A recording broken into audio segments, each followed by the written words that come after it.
I'm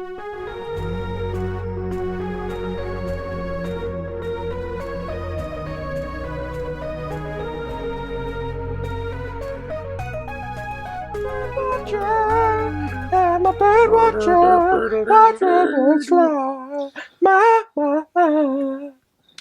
Hello and welcome to this season's final episode of One on One with Glen and Brent. He's Glen, and I'm Brent. Glen, the 15-16 Louisville Cardinals men's basketball team season. Of course, marked with sorrow.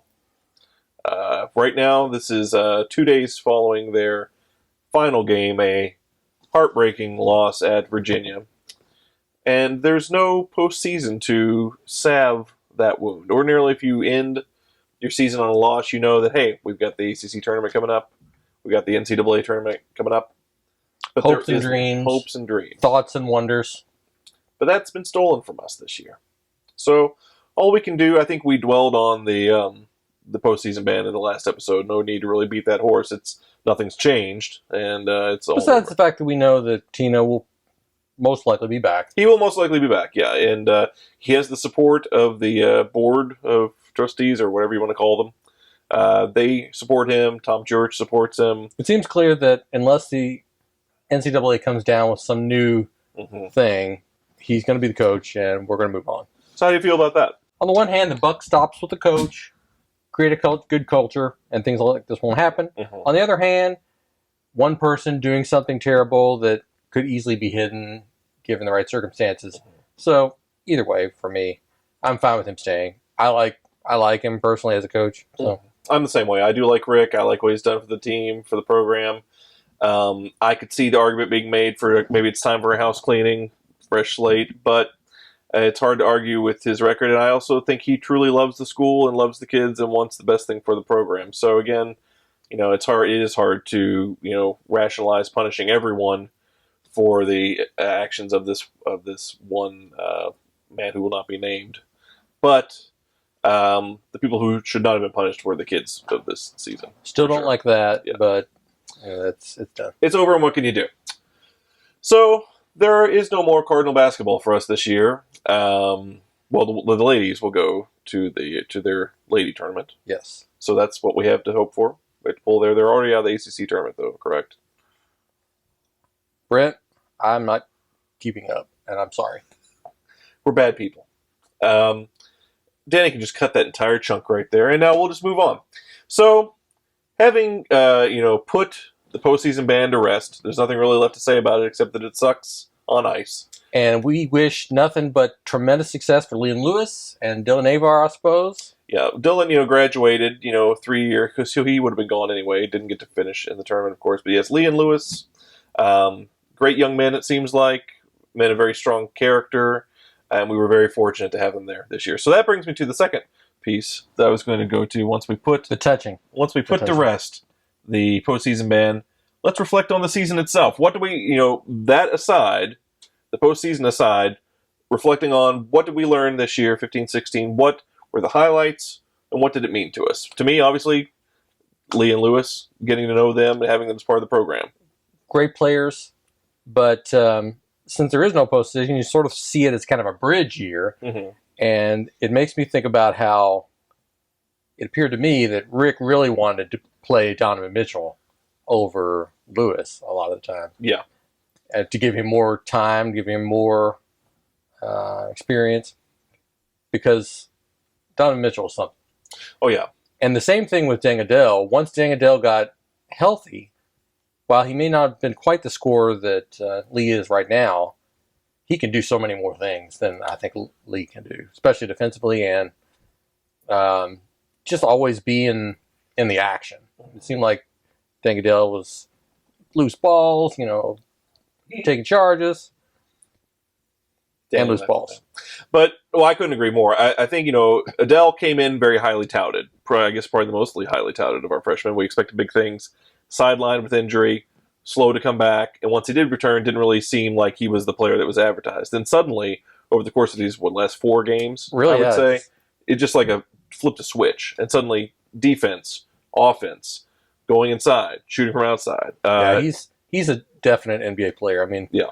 I wouldn't be surprised if one more year now. he could go out now. I mean, because he does all the things they want in the NBA. The ceiling's very high for him. So yeah, Deng Adel, I agree. This, if we have to look at it as a bridge year, then I have to say the future is very bright, especially Deng Adel, Donovan Mitchell that you spoke about. Very promising future for a very athletic young man. It's going to be very fun to watch him.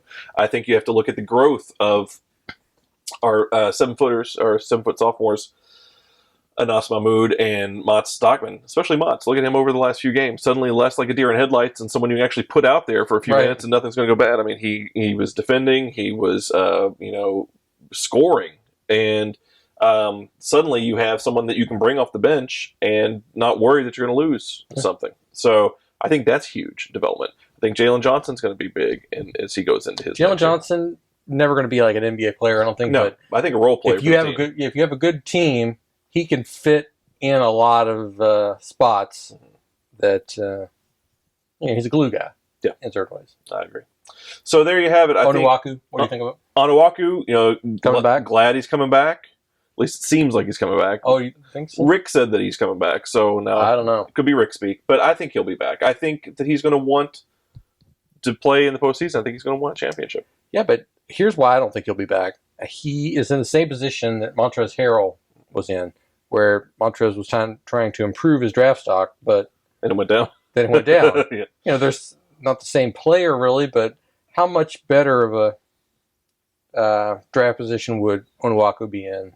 I guess I haven't really looked enough to see what is needed this year versus next year. Who's going to be in it next year versus this year? Do you think he's better off? Is there more of a space for him this year? I think you pay closer attention to the NBA. They're considering this to be a weak draft, which you would think borderline guys like him more. I don't know who else, but would pick this year rather than the next year. Well, there you have it. Indecision about whether or not Chinanu will be back. I say he will be. Glenn says no. Mark it down. No more Chinanu. So, our bridge year, the future is very bright. We, of course, have to worry about what is the NCAA going to find, what other penalties may be coming from them. Here's my guarantee for next year. Mm-hmm. Final Four. Final Four. You write it down next year. All right, Final Four next year. I'm willing to accept that. I think we could have been a Final Four this year. It's really okay. I know we wouldn't talk about the postseason anymore, but we really had a special team this year that I think was driven. Yeah, I really like this team. We could have gone, but although defensively we had some struggles, but we can still say we would have because no one can say we wouldn't. So there you have it, folks. 15-16, a mixed bag at very best, and a terrible, crushing disappointment at worst. So any other business? I think we need to address the fact that we've been receiving mail from Superfan lately, especially someone named Ed Solstice. Ed, we're receiving your packages, and we would just like to know, do you know anyone named Karen? Do you? Maybe you could let us know. Do you know? Send us an email at buzzquestions@hotmail.com and let us know if that's the truth. All right, so anything else as we wrap up this season? What do you think about this being the best year for the Indiana Hoosiers in maybe 20 years? I don't like Tom Crean. I think he's a creep, and I don't care what happens in Indiana. What do you think about the fact that people are picking UK as the trendy pick to win? I don't like John Calipari. UK can suck it. What do you think about the fact that there are no other things to say? I wish we had more to say, but I guess we've wasted people's time as it is. So, until next season, we would like to ask you to please check out our YouTube channel, 2 Men 1 Couch. Please find us on the Twitters at Glen and Brent, at Brent and Glen, at Glen and Brent, I think. I never remember. Email us with Brent and Glen at gmail.com. Christ, it's a mess. Come visit our house. Don't come visit our house. Don't come visit our house. Look, you can go to White. Is it Yelp? You're on Yelp. No, I'm not Yelp.